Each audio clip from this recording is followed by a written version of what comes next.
അവന്റെ ആനയ്ക്ക് നല്ല സുഖം പോരാൻ തോന്നുന്നു. ആ പിണ്ടിയുടെ നാറ്റം എനിക്കങ്ങോട്ട് സഹിക്കണില്ല. ആന നല്ല ഉഷാറല്ലേ? അതെ, കഴിഞ്ഞ ചിങ്ങത്തില് അവന് ഇത്തിരി മതപ്പാടുണ്ടായി. പിന്നെ ഇന്ന് വരെ മതം പൊട്ടിയിട്ടില്ല. അവനെ അനുസരിപ്പിക്കാൻ ദേ ഈ ചെറുവിരല് മതി. ആന എവിടെ? കണ്ടില്ലല്ലോ. ആന പിന്നെ കുഞ്ഞപ്പൂ.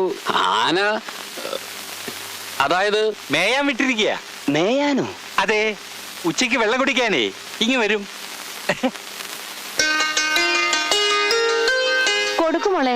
അങ്ങോട്ട് കൊടുക്കൂ, എടുക്കൂ.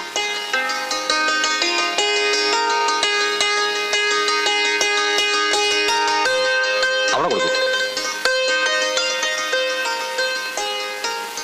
പേര് അമ്മണിക്കുട്ടി എന്ന് തന്നെയല്ലേ? അതെ. രാമചന്ദ്രൻ എന്ന അവന്റെ പേര്. ഞങ്ങൾക്ക് കണ്ട് തൃപ്തിയായാൽ അവൻ വന്ന് കാണാമെന്നാ പറഞ്ഞിരിക്കുന്നത്. ഇനിയിപ്പോ അവനായിട്ട് അമ്മണിക്കുട്ടി ഒരു ചായ കൂടെ ഇടേണ്ടി വരും.